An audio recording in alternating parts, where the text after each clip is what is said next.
have also parallelly taught in a lot of educational institutions. I continue to be a faculty with IIT Delhi and IIIT Delhi. And now I've been working as an education entrepreneur for almost 8 years. And that's about it. Thank you. So,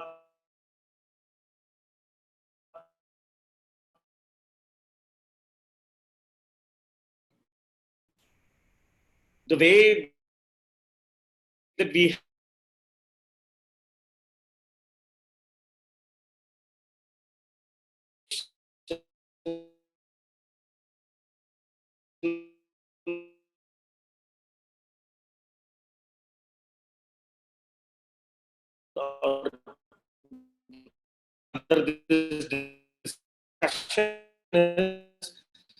we'll just spend like 15 minutes to give you a background as to what our thought has been in starting the work, first of all, doing when it comes to COVID and how are we responding to COVID.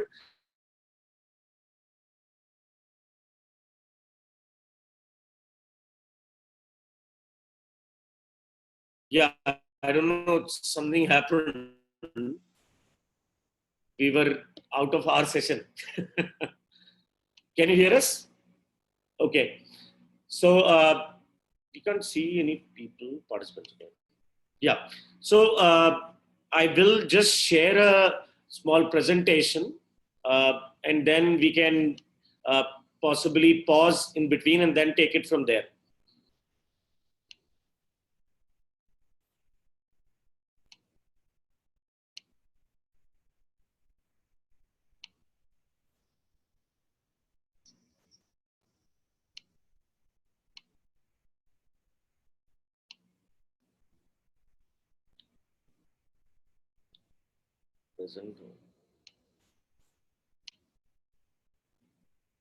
I hope you can see the deck. Yes, we can see it. Great. So essentially, the objective of Million Sparks Foundation is said to be that every student in the world must have a great teacher. So when we viewed, the area that we want to impact, and we quickly came to education, but we took some time to, decide as to what we would want to do in education, and within which then, what we came to a conclusion was that at an atomic level, finally, it is the classroom in which a teacher is teaching the 30 or 40 students that actual education and transaction happens. And unless each of these classrooms are not provisioned with a good teacher, which has the capability to transact each topic in the best manner possible and continues to learn every single day so that her or his teaching is more relevant and is more contemporary to whatever pedagogies and concepts are being taught today, it will not really result in a great life and learning outcome. So which is what we decided to focus on. So what we are doing is we are trying to impact the life and learning outcomes of 300 million students by capacitating the 10 million teachers that teach in Indian schools by 2025. Now, essentially, if you look at India, there are, like I said, 10 million teachers that are teaching 300 million children, but teachers are in short supply. I will not say teachers are in short supply, but quality teachers are in short supply. They're not trained regularly, and they continue to teach with archaic methods. And some of them are not even regularly updating themselves. So the quality of education, which is important, is not that high. And therefore, some of the KPIs that you see around education are extremely poor. What we decided then was that we would like to work in this area, and the one mechanism that we thought would allow us to scale at the national level was if you are able to create something on the smartphone. And therefore we decided to actually focus on creating a mobile application using which teachers can learn every single day. So before I proceed into what we did, I would like to comment essentially because, we are talking about sustainable development goals, and Catalyst 2030 is trying to trying to promote partnerships between various organizations so that these sustainable development goals can be met. Especially now around COVID-19 as well, they're trying to get 1,000 partnerships in place so that there could be a better reaction to COVID-19. What we are illustrating by this circular representation of the Sustainable Development Goals is, and especially it is important in the context of education, that we very, very strongly believe that unless every single teacher explains to every single child at an age appropriate and level appropriate manner as to what that child's role is, what the family's role is, and what the community's role is in solving the problems around these sustainable development goals, none of these sustainable development goals are going to be met, because unless students are explained at the right age, they will not incorporate that into their own lifestyles, and therefore the achievement of sustainable development goals might not be possible. I'll just take a second. Should we keep on checking? Just give me a second. Right? Just checking if there are anybody in the... How do we check at this point in time when we are presenting as to if there are any people who are wanting to get admitted? Okay, yes. So you should still have the participant option. Got it. Now we have got it. Previously it was not there. Yeah. Sorry for that interruption. So, we were talking about the fact that we need to have, a focused approach of trying to get teachers to explain to their children about sustainable development goals. Only then will be able to achieve that. So that is one of the things, and which is what is relevant in this particular context, right? Now, what we did then was to actually create a platform in which we basically decided to provide 3 interventions. One intervention was to ensure that there is skill development which is happening for teachers via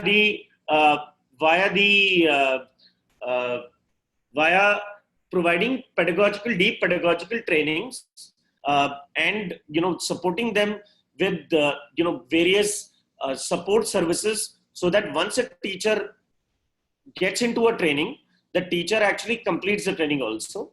That is one intervention that we have in which we basically provide both scholastic and post-scholastic trainings. And the second intervention is we provide lesson planning tools, basically referenceable lesson plans which the teacher can use. And then we have a feature in which we have a Twitter-like interface on which every single teacher can basically get to consume a lot of regularly updated material in the form of certain channels, things like best practices of other teachers, pedagogical, sort of inputs, conceptual inputs, and so on and so forth. So that teachers are literally on a daily basis updated with regards to a lot of what is required in their, being able to transact better in the classroom. Now, we are partnered with 6 state governments right now: Delhi, Goa, Haryana, Uttar Pradesh, Chhattisgarh, and Odisha. And we have around 280,000 teachers on our platform, who are sort of regularly accessing trainings and the material. We have a unique methodology to actually, address how the content has to be structured in our platform, both the trainings as well as the lesson plans which are there. So, Mona, would you like to explain this? Yeah, sure. So the approach for whatever content, whether, as I've mentioned, whether it is lesson plans or training that is provided on the app, the focus is how to make it easily executionable for the teachers who are consuming these materials. To ensure that, we have developed an 11-point framework, and any content piece, whenever it's put, it has to align with this 11-piece framework. So the 11-point framework basically says, when you pick up any topic, you must understand what is the prior knowledge at which your student should be, and a way to judge how you can understand if your student has at the right prior knowledge or not. Then we talk about what are the learning outcomes you want to achieve when you are talking at this particular topic in hand. Very, very important is the real life connect. How do you connect the topic to real life? Because that is what is something which has come out very prominently during our conversations with both teachers and students, that increasingly now today, the student in the classroom is asking, what why at all should I go through this concept, or why at all should I study this? Then helping the teacher understand the concepts that they have to be taught, support with multiple teaching methodologies which the teacher can apply, having a very clear understanding of what are the misconceptions around this particular topic, giving a list of activities which the teacher can use in the classroom, along with teaching learning material which can be showcased, and an evaluation approach. So this is broadly what the 11-point framework encompasses. And what we ensure is that we work with teachers to populate this 11-point framework. We work very closely with the state governments. We have MOUs with them. We have a very collaborative model. Not only do we put our own content, but we put content from a lot of sources and a lot of other organizations. And like we've said previously, literally at every single instance, we try to determine whether there is any opportunity to explain a sustainable development goal related concept to a child at an age appropriate level, so that the child understands it and is able to, sort of incorporate that in his own daily life. Okay. So you'll have to give it a second. I don't know, it's taking some time for the transition to happen.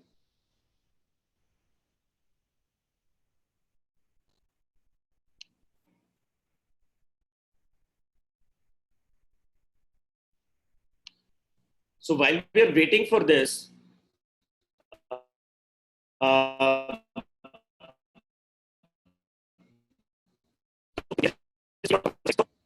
having this implementation done, we have a very, very strong focus on measurement and evaluation of our work. So inside of that, what we have done is that we have worked with a couple of organizations to create a framework using which our evaluation could be done. And in that, what we have done is we have a 70-point class observation framework on which a class can be evaluated. And we have had an instance in which the Delhi government has evaluated 151 classrooms. 85 of these classrooms were basically had undergone a training on chocolate, 66 had not. And the evaluation, that results which came out, it was very, very positive about the work that we had put in. And literally every single aspect of these 70 points had improved post our intervention. So we're still facing some challenges with this slide, but can we just go this? Yeah. Yeah. Can we just present that? You can see the slides, right? Can somebody just confirm? Yes, we can see. One quick thing, I think there's some other people trying to join. Okay. We can't see them actually. Now we can see the certificate issued.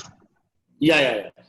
So essentially, there are no people waiting to join, at least we can't see. Okay.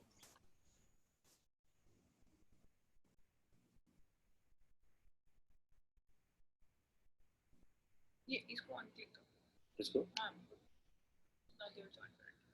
Okay. So, so this is a certificate which the state government actually issues to the teachers directly on our platform once the teacher has completed their trainings. So this is something which ensures that there is a great amount of sort of incentive which the teacher gets on completing a training on our platform. Then, like I said, we partner with other people also to actually develop the trainings. So that's what we do. And I already spoke about the evidence, which basically says that we are on the right path, and the teachers are able to sort of improve their delivery in the classrooms. So very quickly about the COVID context. So we are conscious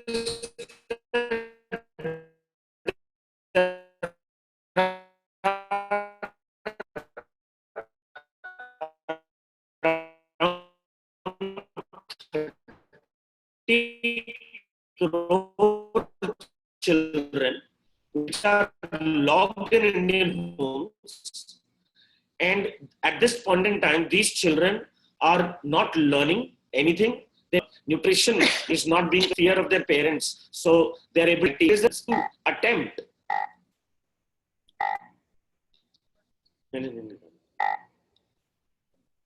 It's again stuck. Yeah. So, like I said, both UNICEF and UNESCO have said that children are the hidden victims of the pandemic, and there is not enough attention being given to the challenges that the children are facing. And if this lockdown, which is expected to come,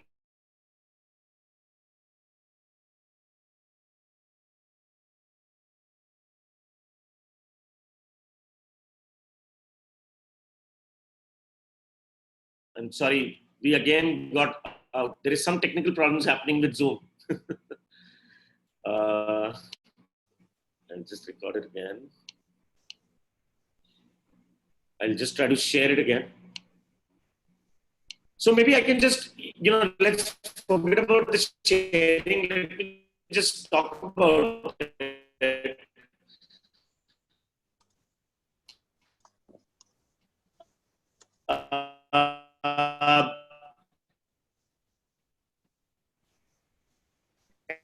Essentially,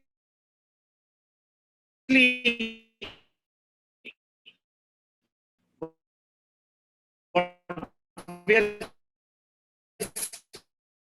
saying is that there are these challenges which are we are trying to instill, because the teachers are finding themselves in a situation where they have to interact with a child which is very far away. Rather, a lot of teachers are not even attempting that.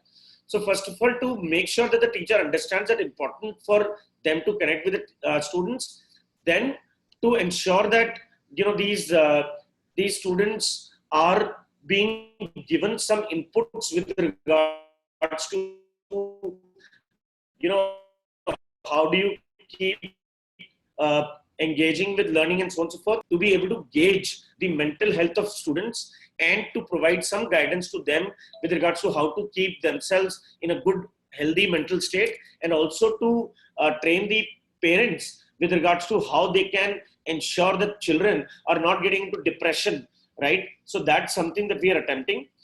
Plus, what we are also doing is we are trying to create trainings to ensure that teachers understand how do you teach children online and what are the best practices that need to be followed to teach. So what are the tools which can be used, and what are the best practices while they are using these tools to ensure that students are sort of getting some amount of knowledge while they're at home. One more thing that we are starting to see, in fact, there was a small interaction in India with the Minister of Health, who was appealing to these social organizations in the afternoon today. What he was saying to NGOs and to various social enterprises was that there is a great amount of stigma which is starting to get attached to COVID-19. And a lot of people are trying not to report, first of all, their own conditions, and which is causing concerns, because that way the pandemic could never get finally solved. And they're also showing a great amount of apathy and anger towards doctors and health workers who are coming to check them, and also towards the security officials like police, etc., which are trying to keep them in control. So they are saying that there needs to be a dialogue where these social organizations can actually go back to the masses and explain to them the importance of not having the stigma against COVID, and in fact to be able to accept this and know what is the best way to interact or to support people who are having COVID, and to those people who are helping trying to solve this particular situation. So one of the proposals that we are working on, along with a couple of other organizations, we have also discussions with USAID, we have discussions with Bill and Melinda Gates Foundation, and discussions with USAID, is that can we use the teacher, and there are close to 10 million teachers in this country. We should reach out to them and in a very structured manner explain to them as to what is their role into first of all, explaining to the child and to the family and to the communities what is the right way to respond to COVID-19, what are the right, information points around COVID-19. It is not as if, COVID-19 is coming, so therefore, you will necessarily die. There is a very clear protocol which is available, and that protocol has to be followed so that the best care can be given to you. Simultaneously, students have to be explained, or children at their age appropriate level have to be explained the whole meaning of COVID-19 and how they have to behave. Because if the children are lessons that are required for them also, especially if they don't do that, possibly schools will not get that vaccine, and which is a scenario which should not happen. And also, they should collect information with regards to, the challenges which is families are facing because they are unable to move out. So if the teacher is able to collect this information and share it with the local administration, I think that will be able to solve this problem, and as a society, we will be able to fight the pandemic in a much, much better manner. So that is something that we are.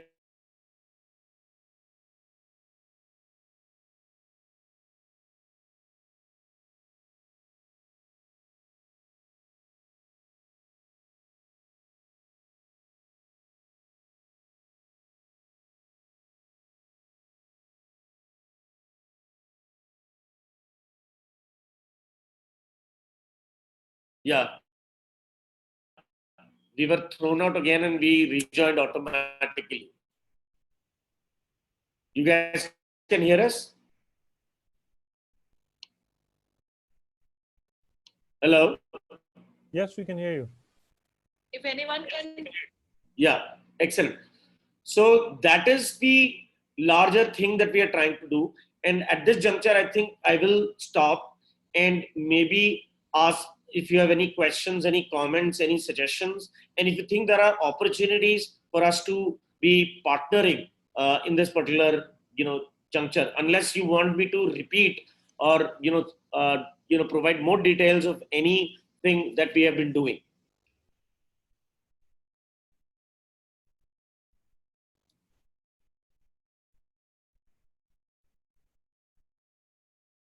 Yeah. Hi, Abhinav and Mona. Thanks for the presentation. My name is Pradeep. And I particularly like those circular kind of SDG, presentation where education is affecting all other goals. So I need your views on this, potential phenomena. People are talking that this might happen, that a lot of children who are right now in the budget private schools, which is also called affordable private schools in India, they might go back to government schools because they might not be able to pay the fees, or because of the migration issues. So the government system, like how prepared they are, do you also agree to this kind of scenario? And then how are we responding to this with respect to affordable private schools and also to the government schools? Yeah. So it's a very, very good question. And this is a problem that we are also grappling with and trying to think it through. And, personally, we believe that the budget private schools actually fill a significant gap in the entire education ecosystem. And therefore, they need to, if possible, they need to be strengthened rather than them weakening. But the very fact is that this is an individual entrepreneur who has created with a very small, sort of capital outlay. And, there is a very limited amount of risk that this particular entrepreneur can take who has set up this school. He does not have access to the best talent, and there is significant competition, at least in urban areas, for the seats that this person has in his school. Of course, depending upon the quality of the delivery that the entrepreneur provides. So there are multitude of problems that we are seeing at this point in time. So you are very right that there is a significant amount of migration which has happened, and most of the customers of this particular segment have traveled back to their villages, and there is limited chance that immediately after the lockdown opens up, they will be coming back in. And in fact, the speculation is that the lockdown will open, but again close. It will be shut down again. It will open and it will again shut down till the time a more permanent solution is found. And probably one of the most affected will be the schools. And because the budget private school system is such that the entire ecosystem depends upon the fees, they might be tempted to, many of them may be tempted to even shut down. That is one aspect of it. The second aspect is the quality of teachers, given the affordability of the entrepreneur who has set up this, budget private school is not very high. So the quality of teachers that this guy attracts is not very high, right? And what is now happening is, many of these teachers are unable to do online classes, and the entrepreneur is not even able to get the fees. So even the better teachers will want to, sort of find other ways to employ themselves during the time when the schools are closed and the economy is slowly, starting to open. So in this context, probably the right talent will not remain with this person. And in any case, the other talent which will remain will not be sufficient for him to attract the people. The few people who are trying to do online classes are not able to deliver quality, and the parents are able to see the quality of the poor quality of the teachers, and hence they are also getting a little concerned whether they should be sending their children back to affordable private schools. The government, system, while I would think that would be attractive, but the fact is the infrastructure, the student to teacher ratio is very high in government schools, at least in the urban areas. And for these areas to be able to get their children into government schools will not be easy. First of all, it's closed down.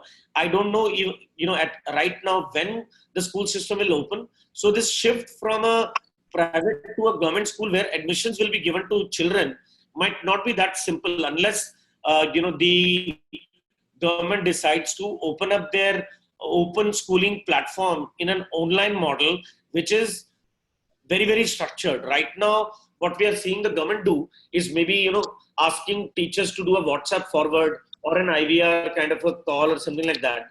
So that is not enabling a lot of people to think of government schools as a real good alternative. And the fact that whatever administrative procedures have to be conducted, and the government, will they be open to, having a click sign on, something like that? I don't think it will be easy. So there is a possibility that they can go into the government system, but the government will have to really come up with a significant change in the way they enroll and in the way they deliver for that shift to happen. And whenever the, this thing will open up, at that juncture, will there be sufficient infrastructure to admit these children into a physical school, or will they continue to remain in an online model? So that question will also rise. So, there are only questions that I am putting across, back to you as questions, but I hope you get these scenarios. It's not as simple to say that APSs will shut down and all children will move into government schools. So, but yeah, there is definitely a very significant disruption which has happened, and only time will tell actually how this thing will settle. And each of the players will have some strategies basis which this particular thing will happen. Pradeep, I don't know whether I've been able to answer your question. Do let me know. No, I think the reflection is really good, and right now none of us has the answers. We only have some predictions about the potential future, but it's good to note that these children are like people are thinking about APS, people are thinking about the migration, these population, and how this will be affecting the children later. So, and then as a community So maybe also we can take this working. offline also, Pradeep. Yeah. Hello. Sorry. Sorry, go ahead. Go ahead. I thought you had completed your question. No. So no. I am saying just okay. As an education community, for all of us, it's important to keep these children like in our focus as well. Yeah. Thank you. Right. So we are in constant touch with the teams in in NISA as well as in CCS as well as some state governments. So we can take this offline. I'll share my particulars with you, and we can share any common possibilities offline also of working with these people. So Roeland, you had a question. So how do I? Yes, thank you, Abhinav. Thank you, Mona, for the excellent presentation. It's very inspiring and impressive what you're doing. Right. Can you hear me? Right. Yeah. We can hear you. Yes, please go ahead.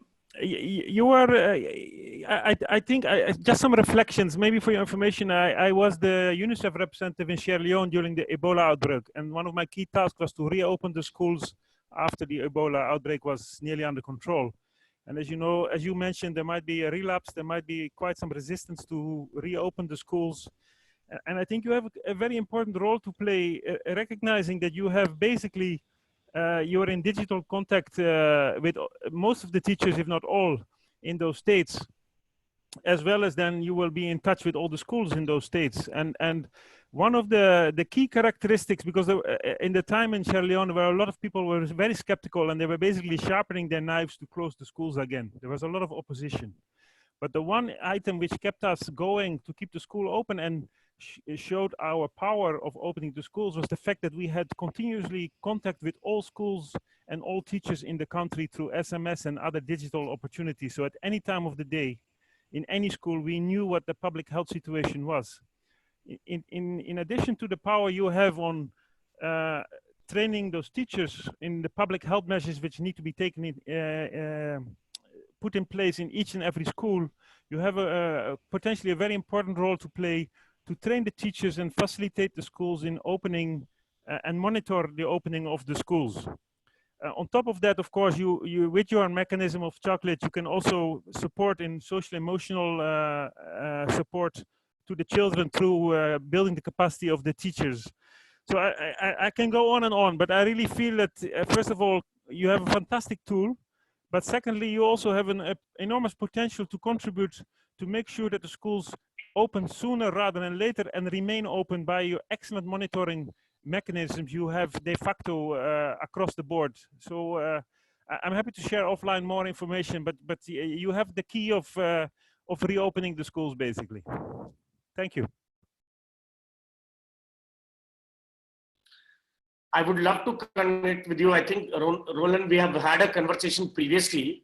I don't know whether you recollect or not. I do, but 3 years ago. We had a conversation around Aflatun, and I think I have your details. Otherwise, please do share it with me, and I'll be more than happy to connect. And I would love to learn from you as to what your experience was with regards to Ebola, and if you can, in fact, act as an advisor to us in this particular case, your experience will be very, very important for us because you have led that particular activity previously. Sure. May I just suggest something, if that's okay? Yes. It may be nice if he can also link you to the UNICEF representatives, if it's possible, in India, because they may have a big swing on the ministry. Roeland, if that's possible. Yes, I'm happy to do so too. Maybe I'll have a check with Abhinav afterwards and then introduce them to UNICEF, because I think together you would have a strong mechanism with the reopening of the schools. So definitely we're happy to do so. Absolutely. This will be great. This will be great. So any other comments, questions, suggestions? Hello. This is Priya here. Yes. I work with an NGO in Pune in Maharashtra, and we work closely with the municipal corporation schools. And we are actually right now at a space where we're wondering how our program is going to continue. We've done some experiments with WhatsApp with the teachers and all, not too much to share. But the question I had was, while the apps are there and while teachers can conduct a Zoom class, and a lot of experiments are happening, right from WhatsApp calls individually with students to Google Hangouts or Zoom classes with a group of students, have you heard of any program that actually enables the capacity of the teacher to teach online? Because it's not the same thing. I mean, what I have Right. heard and read about is teachers are teaching, but bandwidth issues. So the video is, off. So you're teaching blind compared to a classroom atmosphere where the teacher can immediately figure out, is the class getting it? Is the class not understanding? Are they distracted? Here the teachers talking, students are not engaged, some are engaged. So is there any program which actually equips teachers to teach online? Not just using an app is fine in their classroom, but they're still in the classroom physically with the students, and that really makes the difference. And if they have to now get used to teaching online, and that may be the foreseeable future for some time, then is there anything that can help them adapt and transition to teaching online? So, great question. And this is something that we have grappled with as well. I think, you are so right to point what you have pointed out. And, the pedagogy, you're used to standing in a classroom and being able to talk. So notice even in our conversation, the couple of times that the Zoom actually disconnected and reconnected, although I have been using video conferences for ages, even I was unsettled, muted, unmuted, or raising a hand is definitely a challenge. It's not yet completely comfortable, right? So a teacher to expect that suddenly one day the state government will say start to conduct classes and give vague instructions like use WhatsApp or something like that, I don't think that is gonna cut it. So at least at Million Sparks Foundation, we are creating content, and it will not take a single training, but we believe we will also have to learn as we go along and continue to refine the training itself, so that in 1 or 2 or 3 iterations we will have a perfect solution. So I'll tell you what all we have done. So we have a network of something like I said, some 200, 300 teachers who help us create the content. Then we have users, around 2.5 lakh teachers or more on our platform. So we have the ability to ask them a question and they will respond. And teachers are very, very forthcoming with their inputs. So our team, for example, asks teachers, so some of you would have been teaching online. What are the challenges that you have seen? What are the tools you have used? What are the pros and cons of the tools which you have used? And what are the best practices that you have found to engage the children? Have you created any teaching learning material or activities which actually work online? And can you share it with us? So we are collecting that information, and we have created the first training, which in fact is going live tomorrow, on our app for the bunch of teachers that we have. We'll be happy to share a link with you if you want to register as well.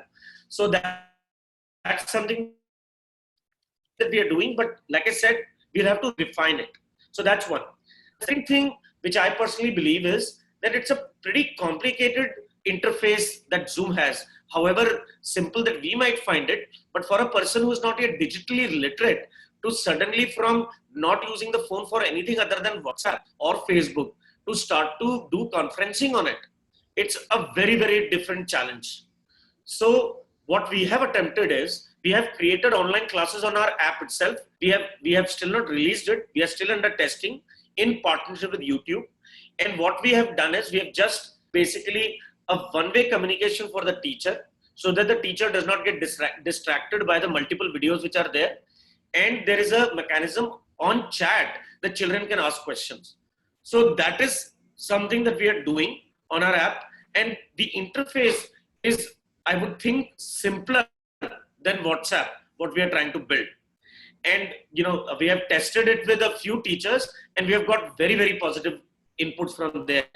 So these are two things that we are doing, but we'll be happy to share the insights that we are seeing and can completely understand your question and your concern with regards to, with regards to the fact that these teachers do not understand the online pedagogy, and it's very, very different. But please, I hope I have been able to answer your question, and we'll be happy to share the information that we have garnered so far and the training that we have developed. Thank you very much. Priya, to add to what Abhinav has just shared, and to the question that you had raised, that how do I even observe my students, how do I share things with me, and what you were mentioning was essentially it will not just be the technology and how to handle it, but it will also be how do I continue to be engaged with my children, because very clearly when you teach your students, it's not just the delivery of transfer of knowledge from one end to the other, but it is a lot to do with my social emotional connect with the students, and how do they engage with me as a person. Now to say that I'm going to interface with them through a cold medium like online classroom, how will I be able to maintain the connect? So we are also building a series of trainings, which will continue to talk about these things. And you can continue to watch the Chocolate platform, because these trainings will be released in succession. Also, what we are not just doing is we are not only releasing these trainings, we are continuing to have focused group discussions with some of our participating teachers. So we invite teachers in batches of 7, 8 people, so that we can have a fruitful discussion, and we'll learn from the experiences through Zoom sessions or hangout sessions with them. So if you are interested, and if any of your teachers would be interested in sharing their experiences, please let us know. We would be happy to invite them in one such session. And one advantage that we get out of YouTube is that the cost is low, and the other thing is that every session gets recorded. So the teachers who are genuinely interested in improving their online pedagogies can go and watch themselves as they are teaching. So that also helps. But yeah. Thank you very much. I'll get in touch. Sure. Any other questions?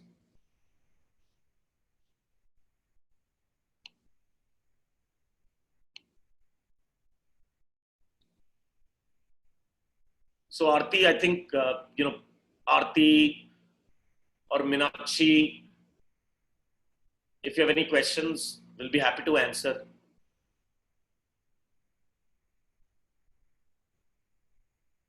Hi, Abhinav and Mona. No questions really. I mean, just admiring your work. Sitting here in India, it's feeling very proud that such phenomenal work is being done on education. At Goonj, we also are working on education, trying to fill up gaps. It'll be interesting to have a conversation about how we do this better in the villages of India in the coming days and months in terms of bringing education back. So we'll connect offline, but largely just admiring your work.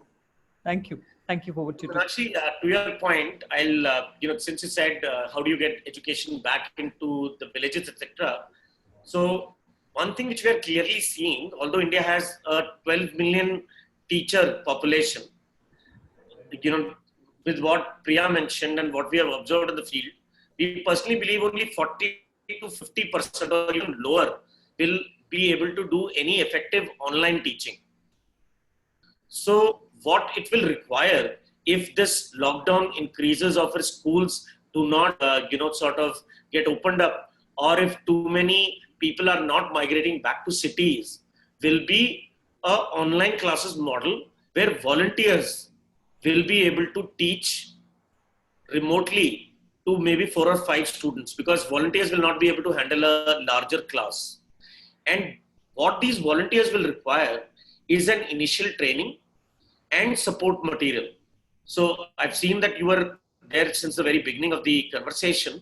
So if you look at our app provides trainings, both scholastic and co-scholastic, pedagogy trainings also, so that somebody can come and do an effective job of being a teacher. The second we provide is a very structured, which Mona explained also, is a very structured lesson plan, right? So that lesson plan becomes a boon for a non-teacher. Otherwise, to structure a class which can last 30 minutes, 40 minutes, an hour, keep 20, 30 people interested while grappling with technology, and to be able to deliver something of importance and substantial amount, it's not an easy task for any person to do. I'm sorry, the electricity has gone. I'll just switch on the flashlight. So that is something that will sort of, that is something that can be done very easily on our app. So it's not just a online classes platform that we'll be providing, but we'll be providing you trainings. We will be, and that could be done very, very quickly. And we will be providing you very customized and referenceable lesson plans and material which you can share with the children also while you're teaching. And then of course the online classes model. The one thing which is also key to the puzzle, which in fact I've been speaking to Anshu around 2 weeks back, is the devices thing. And one very, very important asset which is there in India, and I believe across the world, which does not get used, is the asset of the second-hand smartphones lying at home because we bought a new version. So my view is that these need to be sort of, an appeal has to be made to get those smartphones refurbished. And that is what I had shared with Anshu close to 2.5 weeks back, that can we get those smartphones? I have sort of spoken to HCL, I've spoken to a couple of other refurbishing companies, and we can get them refurbished and then dispatched back to the people who need it most. So that is something I would love to do alongside with Gunj. And whenever I do understand that right now you're 100% focus and it needs to be on the food and health security. Whenever you will be able to spare some time, some bandwidth, maybe we should have a discussion and try to solve that piece as well. No, I'll be very happy to have that conversation. I think Gunj has the one thing that we've done in the past 21 years of our work, and we'll talk about that tomorrow in our session.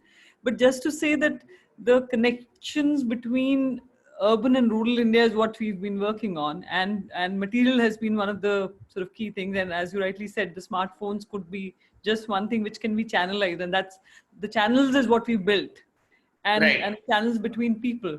And the volunteers, if you're talking about volunteers to be able to speak and engaging the communities on the ground, and certainly people are very interested in getting their children connected back to education wherever possible. So right. that will be a good conversation. I think that'll be a useful conversation. And you're connected to Anshu anyway, so I think we are in touch already. So that's good to know as well. Thank you. But probably you can force his opinion. I'm sure he will be sort of no. Yeah. That's why I'm here. That's why I was wanting to be part of this session of yours. I wanted to hear about your work, and like I said, admiration only. Thank you. So if you could share your email address, I will send the mail that I sent to Anshu also, so that you will all be on the same page. Okay, I'll do that. I'll do that offline with you. Sure. Thank you. Thank you very much. So Aarti, any questions from you? Hi, this is Aarti. I actually work with Priya, who just asked you a question. So we both work together at Pune City Connect. Right. So yeah, I'm guessing we'll be in touch with you too. Sure. So, that'd be nice. I've already shared my email address with her on the private chat. And okay. Happy to connect, completely. Yeah, thank you. In fact, one request that I might have is that we have a lot of content, and we believe one of the most productive states in the country when it comes to teacher enablement and teacher proactiveness is Maharashtra.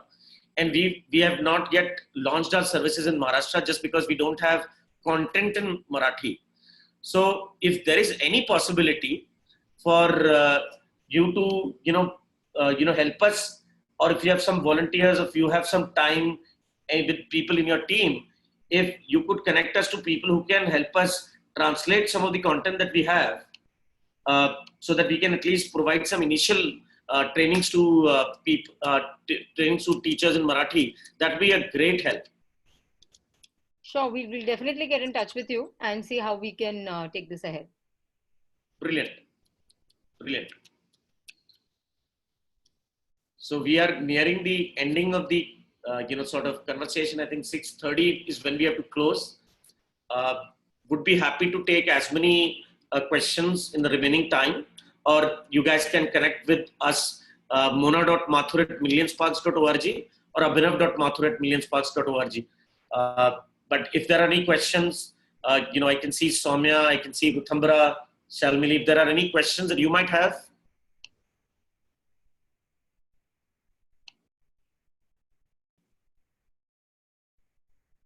I have a question. This is Javi. Can some people come together to influence the government to give more emergency education funding?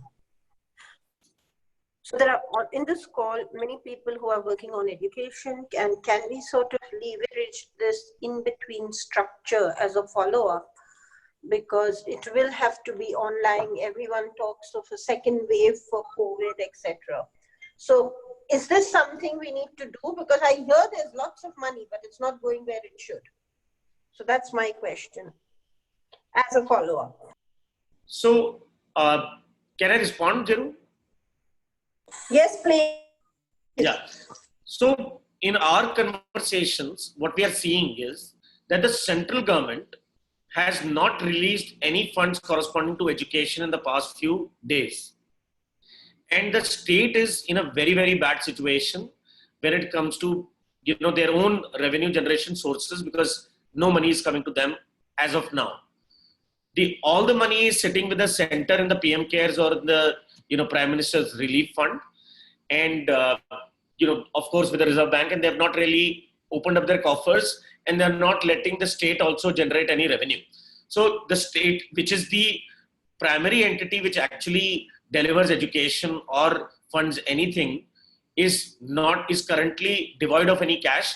In fact, they have stopped the DA hikes, etc. And there is conversation with regards to temporary staff in the Department of Education having to let go and other things.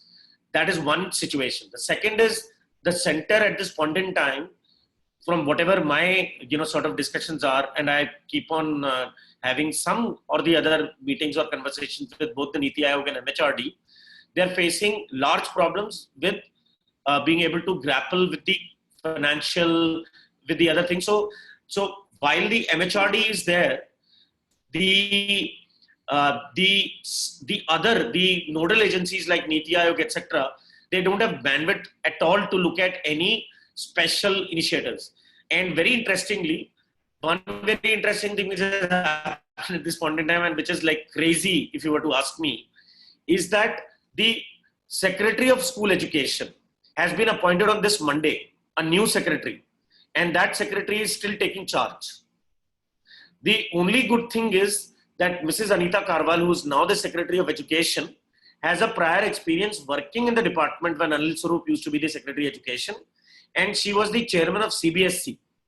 But for the past 2 years, she has been the chairman of CBSE.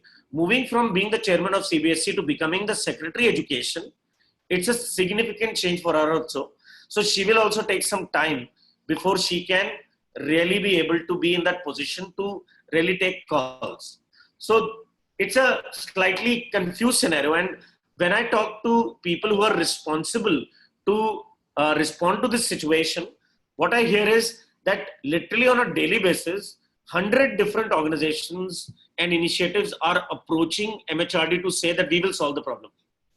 So the MHRD at this point in time, with not really a functioning body and no physical interactions, is not in a position to be able to handle that kind of incoming suggestions and applications and inputs with regards to what should be done. And being the government, they cannot take a call, without proper deliberation, because it's a very, very strategic calls that will have to be taken.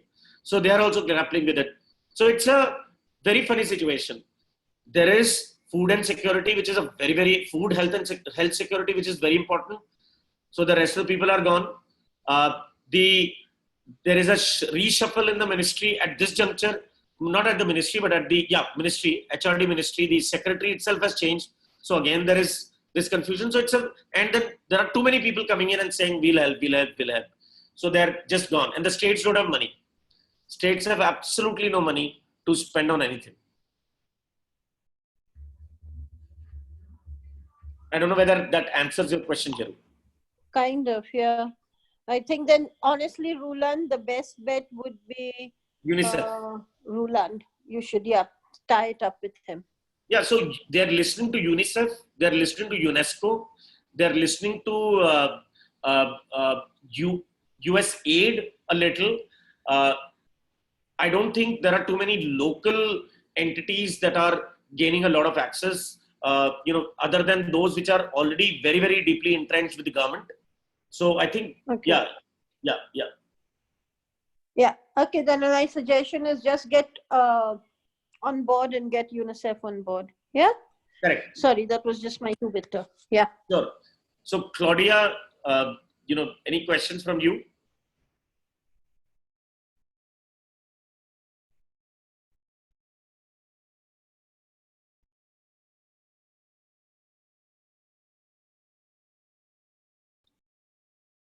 So I guess not.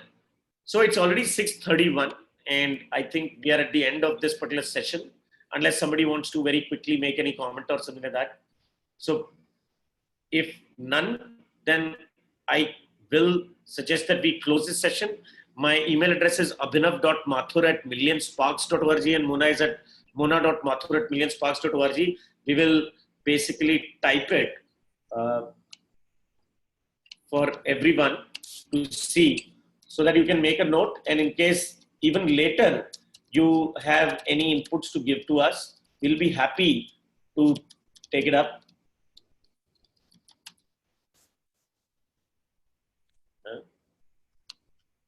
I said it to everyone, now it goes to.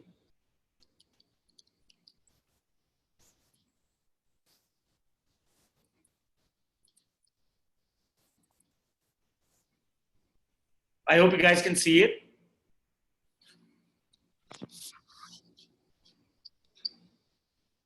Thanks. So we'll look forward to your inputs and suggestions and any other collaboration opportunities. And I'll be in touch with people who have, shared their email addresses with me. And, most definitely, Roeland, I'll be in touch with you. Thank you very much. Thank you. Thank you so much. Thank you. Thank you.